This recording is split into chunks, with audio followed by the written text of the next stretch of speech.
You're listening to the Whole Hog Sports Podcast. And now, here's your host, Matt Jones. Arkansas basketball back on the court tomorrow. They'll play Georgia in Athens at Stegman Coliseum. It's going to be a 3 p.m. Central tip-off. That'll be 4 o'clock local time there in Athens. It'll be televised by ESPN2. Arkansas ranked number 17. Georgia ranked number 21.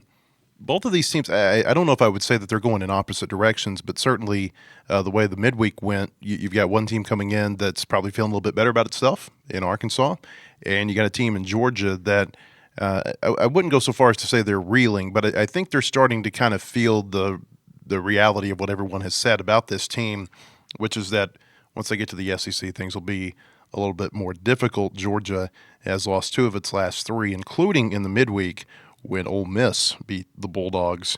Georgia 14-3 overall, 2-2 in the SEC. Arkansas 13-4, 3-1 in the SEC. The Razorbacks are in a tie for first place in the conference. Ethan Westerman is in here with me now. You look at Georgia, and what stands out to you about this team? Yeah, well, I mean, first of all, it sounds familiar, right? That, Arkansas is going into a game over the weekend on the road against a team that's not had good results recently, but and Arkansas maybe got some of its confidence back. You can't get too high, though, I think is the lesson for Arkansas, that, you can lose on any given day in the SEC, so you can't go into, especially on the road, go into anybody's building just thinking that you can win, but thinking that you'll just win without having to bring your A game. Georgia, I mean, the thing that everybody's going to talk about, I mean, you'll hear it probably ad nauseum on the broadcast. They're the top scoring team in the nation, so that's what stands out. They have several guys who can really score the ball. Wilkinson, the guard, averages 18 points a game. Blue Kane, a guy that I think most SEC basketball fans are familiar with now. He's one of those that stayed at the same school. So you get to know him by this point, 14 points per game. Marcus Melinder, he scores 12 points a game. So they've got several guys who can really score the ball. What really, I think, stands out the most to me about them and in this specific matchup, Georgia takes the second most free throws in the country. So that's how they get a lot of their points. I mean, I think any high scoring team, that's usually like a pretty solid bet that they're going to be a high free throw attempt team. Mm-hmm. But here's the thing. Arkansas is the 15th least fouling team in the nation. So something between that's going to have to give. Either Arkansas is going to play defense without fouling and really make Georgia have to score in other ways than the foul line, or Georgia's going to get to the stripe at your home arena, which is always a thing to watch in the SEC when you're on the road is your foul issues. So I think that's kind of going to be maybe the game within the game that I'm watching is, can Arkansas defend without fouling and defend well? I mean, it's one thing if you're not fouling, but they're hitting every shot on you. Can they force some misses and not give them free points at the line? They got 2 others. I want to make sure I say their names right here. Samto Surreal and Cannon Catchings. They're both averaging 9.8 points. So basically, they got 5 players who are averaging in double figures. I mean, those 2 just right there underneath 10. You round up, and they are at 10. I had to go to their game notes, by the way, to find out how to say these last names. And usually I can go to a game notes in a PDF and type in pronunciation. I couldn't find it anywhere here. I was like, well, this is going to be the first time I've ever seen game notes that doesn't have a pronunciation guide.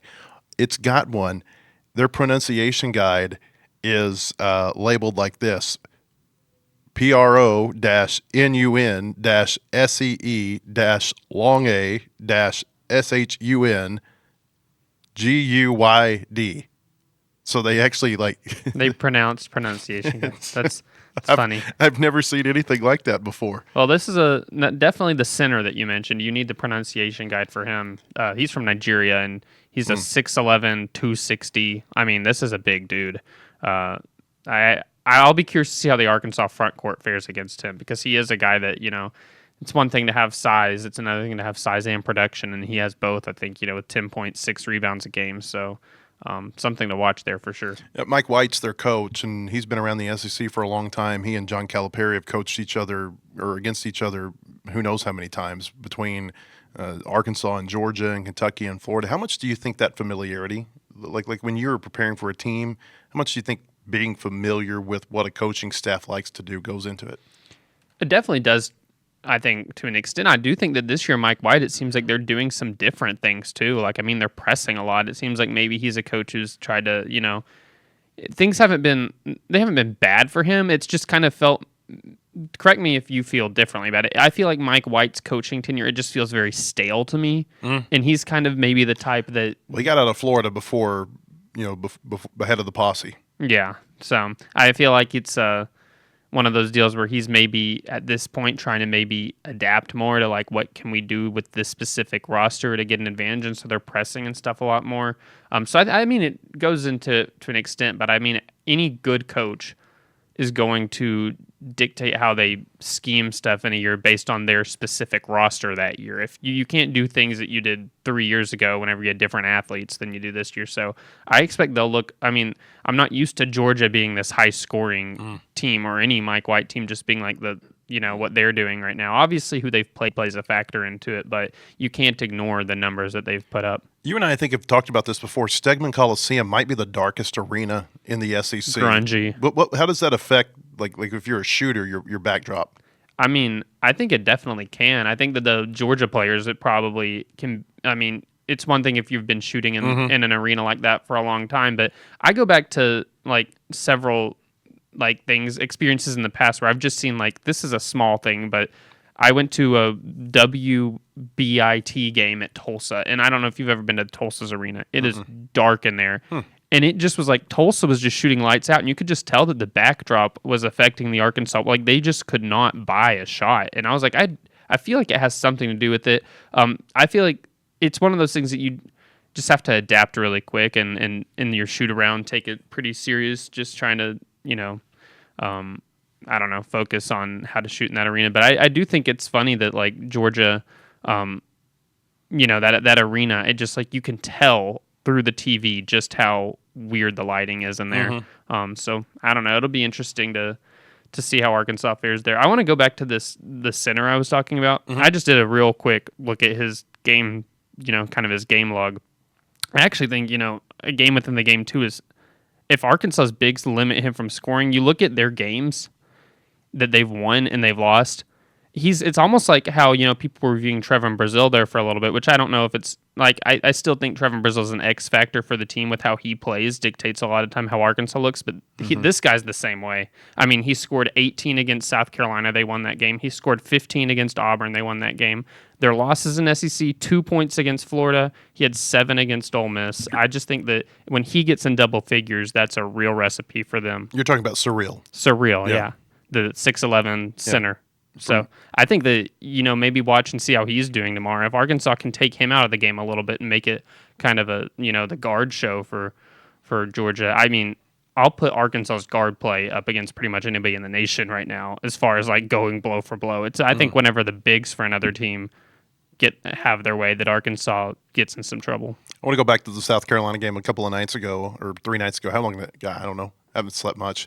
It was this week. Arkansas played South Carolina, and they beat them pretty bad over at Bud Walton. You were really impressed. I wanted you to talk some about this, about how well Arkansas passed. I think you kind of shared John Calipari's thoughts where he was saying after the game, 27 assists, 4 turnovers.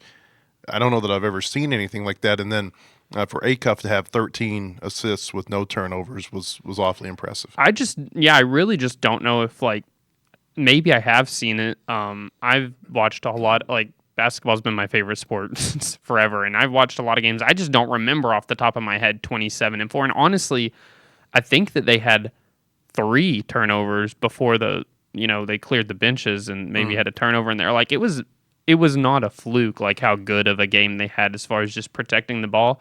We talk about it a lot in football because I mean it is a lot more magnified. A turnover in football is possessions are come at a premium, but it's the name of the game. I think in basketball too, a lot of the times is how well you protect the ball because it's all about getting shots off.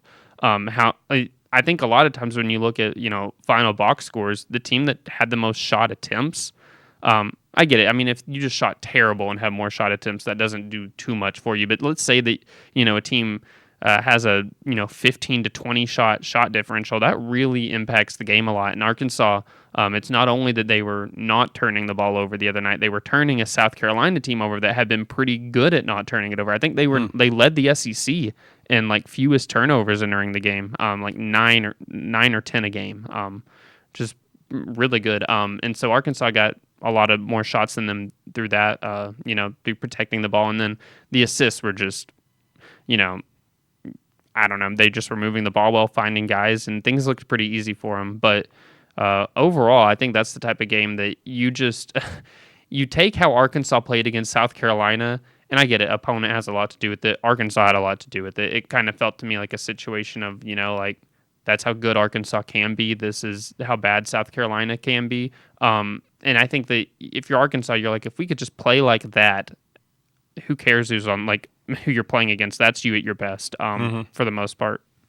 You wrote this week about Calipari getting, quote, his team back after the South Carolina game. Yeah. And I think he had said something along the lines of he doesn't even care if they win. He wants to win, but he was more concerned against South Carolina getting them to do the things that they had basically been coached to do.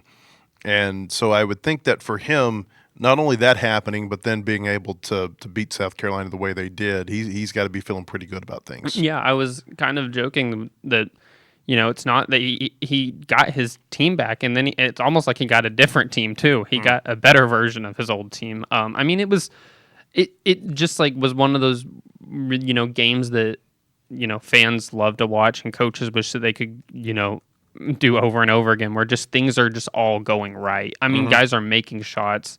Malik Thomas made all 5 3-pointers he took, and there was a really difficult one in there in the second half. That kind of like, I think, crossover step back 3. Maybe it was late first half. I don't remember. That whole game is kind of foggy in my head, but it was one of those games where it just felt like Arkansas was doing everything right. I mean, there's still more to be desired defensively, and I think they're always, for most coaches, there always will be. But it's the final score.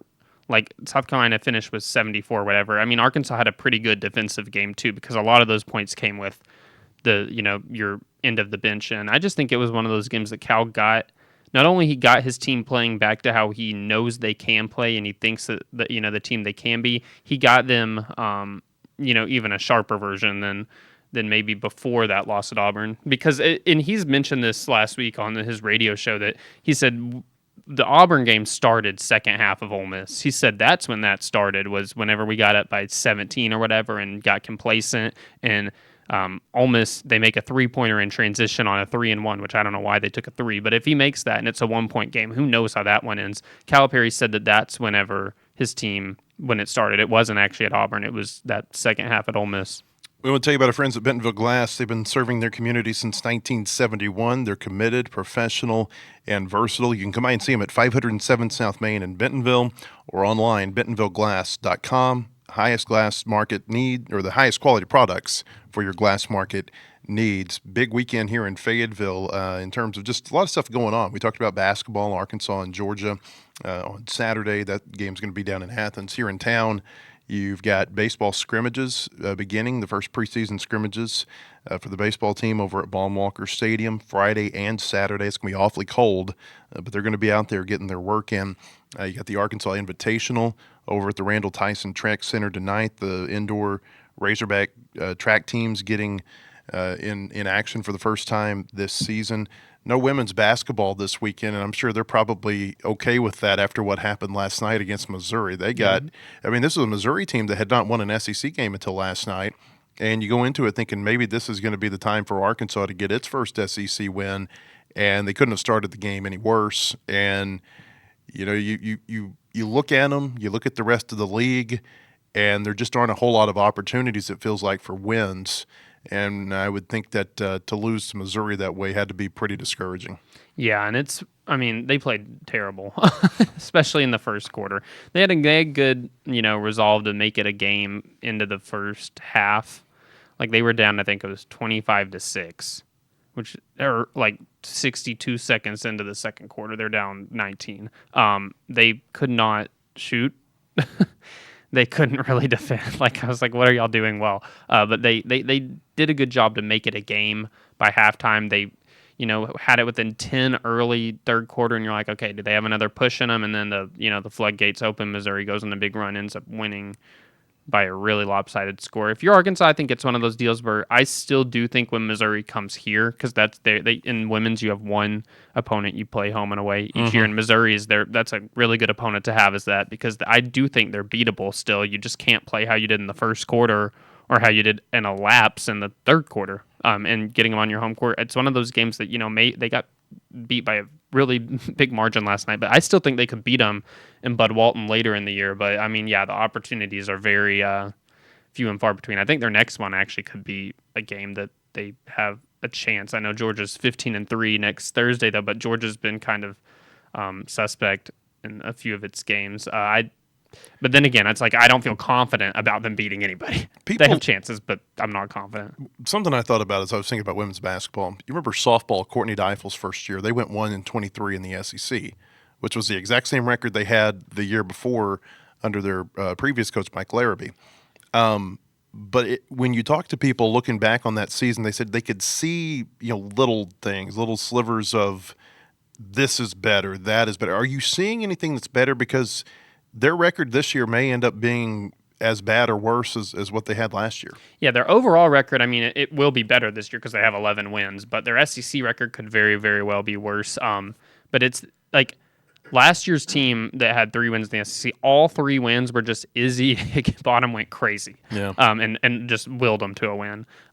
Their games against they have a few games this year that maybe they could get close to equaling that win margin, but I mean, I just don't have confidence right now. But there are things, if you just watch the game, the thing that they've regressed this year, the turnovers are worse. They cannot, every team's pressing them, it seems like, because they just know they cannot handle a press. They don't do great against the zone a lot of times too. I mean, it's just like they're just indecisiveness is really stands out on the team. But the one thing that is better this year, they rebound hard. That if there's one thing that you can point at from this team, even to this point in SEC play, that you're like, okay, that's a step forward, is they rebound. They out-rebounded Tennessee in a big loss the other night. A lot of times, I get it, the rebound battle has to do with the other team's shooting so good that you're getting more opportunities to rebound. But it's the offensive glass too. That they dominated Missouri offensive glass last night. They beat Tennessee in the boards. So they actually were out-rebounding South Carolina at halftime of that loss, and then they ended up losing that by 9. But South Carolina is the best rebounding team in the nation. They're doing the toughness things that I think you can see. There's a tougher culture, it feels like to me. They just don't have I don't know. It's some of the turnovers and stuff they're doing, I'm just you just need more heady basketball players, if that makes sense. There's some of them that are young that I attribute a lot to their youth. There's some that just you're in your head. You have to be in your head. How are you just dribbling it off your foot? You know what I mean? I will tell anybody, though, give it time with a first-year coach. Do you want to know Dawn Staley's record her first year at South Carolina? I'm not saying Kelsey Music will make Arkansas what South Carolina's become, but Dawn Staley was 10-18 overall, 2-12 SEC her first year. Her second year was 7-9 SEC. Most first-year coaches. There's a few exceptions in women's basketball, like Kim Mulkey, a Hall of Famer going from Baylor to LSU, a program that's had success before. In the collective era. Kim Caldwell going into, which I still credit. She did a phenomenal job her first year last year to do what they did. But, she's walking into Tennessee. That's one of the most, supported, if not the most supported women's basketball programs in the nation. There's some rare exceptions with first-year coaches. Most of the time it goes about like this. Well, if Music's time that it takes her to get into the press conferences are any indication, this is not for a lack of fire and desire and want to from the coaching staff. Yeah. It seems like she's not – the record may not be good, but it's not going to be just – oh, well, that's just how the way it is. There's still a lot of fire there. Yeah, you can tell that these losses, which I would hope so, these losses really bother her. They're not happy, but nobody's happy in the first place losing like this, but you can just tell she's really not enjoying this part of the first year. But I mean, if you look at her first year records at SWOSU, Southwestern Oklahoma State, and Oral Roberts, they were worse than this has been as far as like it's. And I asked her last night, like, just to kind of wrap up the press conference, like, how much do you draw back on those kind of experiences as far as like you've been in a first year of a rebuild before where you had results like this? And she said that she tries to forget about those, but like it is nice that like to kind of remind herself that it is a process. And she said something along the lines of like a house doesn't get built on the first day, like it takes some time. But you know, if you look at her first year at SWASU, their overall record was 3-24. She built them into the national runner-up. And then at Oral Roberts, her first team was 12-19. Ended up being back-to-back 20-plus win teams before she came to Arkansas. And that first Oral Roberts team came to Arkansas, and I remember they got beat by like 30. And it's just, it takes time. I think that's the biggest message that, you know, fans don't like to hear, that things take time and patience. Like I had somebody respond on like I tweeted the game story for this for the game last night. I mean, I said a brutal first quarter. They scored 4 points in the first quarter, guys. I think a brutal first quarter is pretty accurate. Somebody responds, a brutal roster set the tone for the game. There, I fixed it for you by telling the hard, honest truth. No recap needed. I'm like, man, I'm just telling you what happened in the game. I was not trying to pick on this roster. Turning around ORU is a much different thing than trying to turn around Arkansas in a conference where you got Texas and South Carolina and Tennessee and LSU. I mean, it is a big challenge there for Kelsey Music. They're off until next Thursday. Going back to men's basketball real quick, going into the weekend, I feel like we're at a point now where the next couple of weeks is going to help us get some separation in the standings. There are 12 teams right now that are within one game of first place in the SEC. There's a 5-way tie for first place, 3-1, Vanderbilt, Arkansas, Missouri, Texas A&M, and Florida. And then there are 7 more teams that are sitting there at 2-2, Georgia, Alabama, Tennessee, Kentucky, Texas, Ole Miss, and Mississippi State. The only teams that have not won 2 conference games at this point are OU, Auburn, and South Carolina, all at 1-3. And then LSU is winless, 0-4. In the SEC this week. The weekend schedule, you've got Kentucky at Tennessee. That's going to be an early game tomorrow on ESPN. That'll be a very interesting game, I think, to watch. Alabama goes to Oklahoma. A couple of ranked teams, Florida at Vanderbilt. Missouri goes to LSU. A&M is at Texas. Texas playing pretty well here of late. Tremont Mark had a really big game for them the other night when they took down Vanderbilt. South Carolina goes to Auburn. And Ole Miss is at Mississippi State. So 2 ranked matchups this week, Arkansas and Georgia, and Florida Vanderbilt. And even though Kentucky's not ranked, Kentucky going to Tennessee, that's maybe I think you could make an argument that that's the most intriguing game of the weekend. Yeah, for sure. I mean, Kentucky, that was incredible what they did the other night. I mean, give them credit for coming back in that game and making that shot at the end. LSU's got to be just sick with itself, though, because like they had that in control. They missed 2 free throws. Kentucky has gone into the Pete Maravich Center and just ripped LSU's heart out. Yeah. They had seen that it happen huge comeback in the 90s. Oh, yeah. They were down like 34, 32 points, something like that, and came back and won with Rick Pitino as their coach. Well, LSU also missed a pair of free throws, like, right before that happened, as in like you make one of those and at bare minimum you're going to overtime. But they've just got to be sick with how that happened.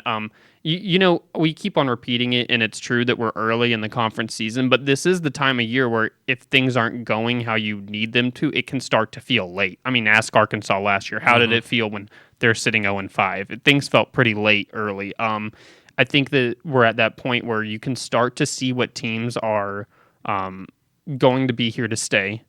But I do think we are early enough that give it time for some of these teams that maybe are, you know, like Auburn, 1-3. Where do they finish up? You know, some of these teams down there, I just think that you can, you know, maybe freak out a little bit too much this time of year, but it is, you know, at least the juncture of the year where you have to, you know, start to kick things into gear, I feel like. And every game matters in that conference race. And I truly believe this. Arkansas ought to be in the SEC race at the end of the season. But in order to do it, you probably can't drop a game to Georgia on the road. I know Georgia's good, but that's a game I feel like Arkansas ought to be able to go in there and, you know, win that game. You're going to have to – I think a team that's going to win the SEC, they're probably going to have a record of somewhere around 5-4, 6-3 or better in road games. And so they've had the hiccup against Auburn. They got to go into an arena like Georgia or maybe like Florida later in the year, and they're going to have to steal one against a good team in their home arena. I think Arkansas's got a very good chance to do this tomorrow. They just got to go in there, and they can't have that bad start that they had against Auburn. And I will continue to say this: in the Auburn game, they did not have Carter Knox. I don't know that he would have been the difference in them winning that game or not, but I think that game went a lot different with him not being in there than it may have if he was able to play. Yeah, and I think that, these are the type of games, though, that you look at. Auburn was a great example of one that you would really like to have back that make the difference in the final race of the SEC. Like a game at a ranked, I know that's a ranked Georgia. It's not per se it would not be a bad loss as far as like it's a team that's ranked and you're in their home venue, but it's the type of win that sets you apart from being just good to being, considered a great team. I think that Arkansas could maybe afford to lose three or four road games and then take care of business at home and maybe still have a chance to win the SEC. But it's a game like this that makes you feel a lot better about their chances. So, it's going to be an intriguing race to watch all year long. I think that we have some real contenders and maybe a few pretenders already, but you'll get a firmer grip of it, in a few weeks. Yeah, there's a big difference in 4-1 and 3-2, just in how you feel about your team, probably how the team feels about itself, certainly, and how people feel about that team. Arkansas is trying to get to 4-1 in the SEC for the first time since the 97-98 season. Yeah, and I mean, last year, Arkansas got its fourth conference win on February the 12th. So, which honestly, to Arkansas fans on the last day of January, if they had said, we'll get 4 by February 12th, would have been like, you're crazy. They didn't get their third one until, February the 5th. So Arkansas is ahead of schedule right now. As far as how they were last year, but it is like there's a lot of teams right now that are in that same boat as Arkansas was a year ago. LSU, I mean, look at them; they don't have a conference win still. That's probably feeling like, all right, if we're going to do something, it's got to start pretty much now. We got baseball, basketball, track. Forgot to mention earlier, football. This is the last day of the transfer portal. There's going to be a lot of commitments, we think, this weekend for football. We'll have all that for you at our website, wholehogsports.com. Throughout the weekend. Hope to see you there. We're back here on Monday. Have a great weekend, everybody.